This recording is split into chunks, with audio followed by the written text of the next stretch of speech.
আজ বঙ্গবন্ধু শেখ মুজিবুর রহমানের ১০৫তম জন্মবার্ষিকী।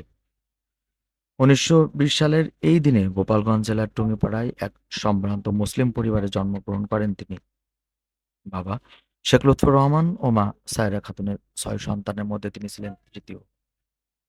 ১৯৪০ সালে সর্বভারতীয় মুসলিম ছাত্র ফেডারেশনের যোগদানের মাধ্যমে শেখ মুজিব তার রাজনৈতিক জীবন শুরু করেন।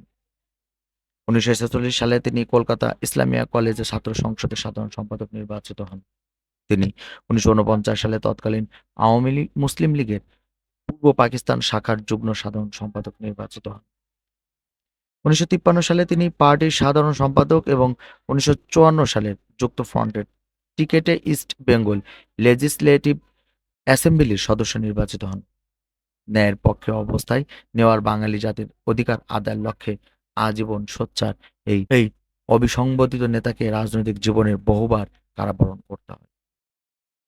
তিনি ১৯৫২ সালের ভাষা আন্দোলন, ১৯৫৪ সালের যুক্তফ্রন্ট নির্বাচন, ১৯৫৮ সালে সামরিক শাসন বিরোধী আন্দোলন, ১৯৬৬ সালে ৬ দফা ও পরবর্তীতে ১১ দফা আন্দোলন এবং ১৯৬৯ সালে গণ অভ্যুত্থান সহ প্রতিটি গণতান্ত্রিক ও স্বাধিকার আন্দোলনে নেতৃত্ব দেন। তার সাহসী ও দূরদর্শী নেতৃত্ব বাঙালি জাতি ধাপে ধাপে স্বাধীনতা আন্দোলনের প্রস্তুতি নিতে থাকে। ১৯৭০ সালের সাধারণ নির্বাচনে আওয়ামী লীগের নিরঙ্কুশ বিজয় অর্জিত হলেও তৎকালীন পাকিস্তানের সামরিক জান্তা ক্ষমতা হস্তান্তর না করে বাঙালি জাতির উপর নানা নির্যাতন শুরু করে।